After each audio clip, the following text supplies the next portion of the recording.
안녕하세요. 제도권 주식 분석입니다.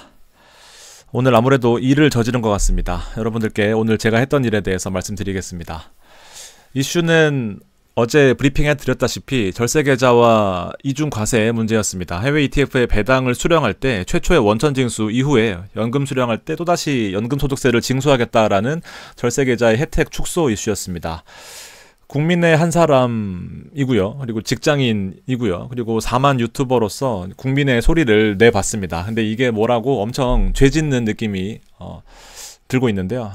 자, 나름대로 이러한 이슈에 대해서 이해도가 높다라고 생각하는 만큼 제가 두 군데 청와대와 국회에 전자청원을 제출을 했습니다. 저는 개인적으로 청와대 홈페이지에 처음 접속을 해봤는데요. 일단 이렇게 국민권익위원회 앞으로 제출을 했고 신청 접수가 됐다라는 그런 진행 상황을 조회할 수 있었고 담당 부서 배정 전이다라는 것을 알 수가 있었습니다. 자, 국회는 아무래도 뭔가 무서운 느낌이 좀 들었습니다. 왜 그런지 모르겠는데 국회 여러분들이 접속하시게 되면 국민동의 청원이라는 것이 있거든요. 그래서 여기다가 제가 글을 썼습니다. 청원서를 등록을 했고요. 한 달 이내에 동의를 할 수 있는 이제 그런 절차가 있는 것 같아요. 그래서 청원의 취지도 역시 마찬가지로 이중과세 부담에 대한 원천징수 이슈를 좀 해소해달라라는 내용이었고요. 동의를 받을 수 없는 그런 상태인 것 같습니다. 왜냐하면 공개 전으로 되어 있더라고요. 어떤 좀 절차가 있나 봅니다. 그래서 아직은 여러분들한테 사이트를 공개하거나 동의를 해달라고 요청할 수는 없는 그런 단계인 것 같습니다. 청원의 내용을 말씀드리겠습니다.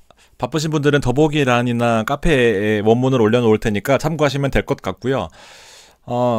그 어투가 사실 고민이었습니다. 절세계좌는 사실 너무 심각한 문제였기 때문에 간곡하고 간절하고 좀 비굴하게 표현을 해야 된다라고 생각을 했습니다. 그리고 그 와중에 전문가처럼 어떤 법조안까지 좀 추가를 해야 된다라는 그런 강박관념이 있어서 시간이 좀 오래 걸렸습니다. 중요한 포인트를 좀 읽어드리겠습니다.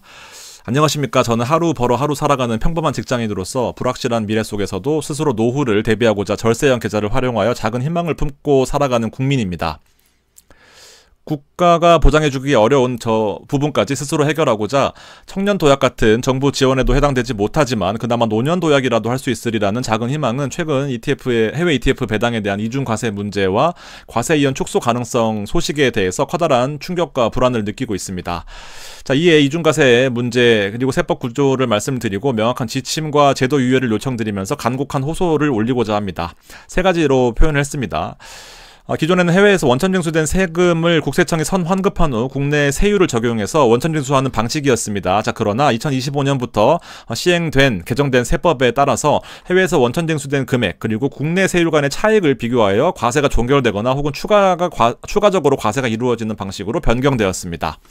자, 이러한 변경은 일반 계좌에서는 문제가 되지 않지만 연금이나 IRP 같은 절세 계좌에서는 과세 이연 혜택이 사실상 사라진 상태이고 해외에서 이미 15% 세금을 원천징수 형태로 배당이 되기 때문에 연금 계좌의 가장 큰 장점인 과세 이연 효과가 사라지게 된다는 문제가 있습니다.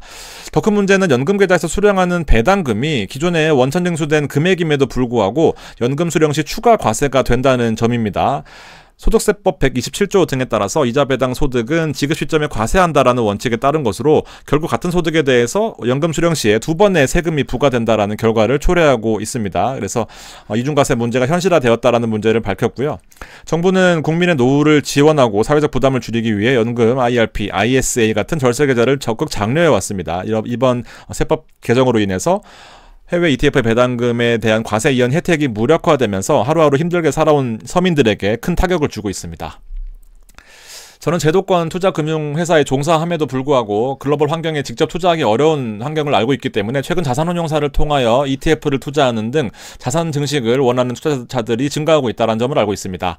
하지만 자산운용사마저도 해외 배당금을 원천징수 후에 지급하는 운용사가 있는 반면 100%를 지급하는 운용사 간의 차이가 발생하면서 투자자들의 실무적인 혼란을 초래하고 있습니다. 또한 글로벌 경제 불확실성이 커지는 가운데 서민들의 장기 노후 대비를 어렵게 만드는 제도 변화는 더 신중히 검토되어야 된다라고 생각합니다. 이에 세 가지 방안을 제안드립니다. 연금 계좌 내 해외 ETF 배당금에 대한 과세 이연 혜택을 유지해야 된다. 이중과세 방지를 위한 명확한 지침을 마련해야 된다. 투자자 보호를 위한 제도적 보완책 마련인데 해외 ETF에 대한 배당금 과세 방식의 일관성을 유지해서 혼란을 방지해야 되고 그리고 이미 조금은 신뢰를 잃어버린 국가 정책에 대해서 아주 강곡하게 신뢰를 회복해야 되는 정책이 필요하다라는 점을 좀 말씀을 좀 드리고 싶었습니다.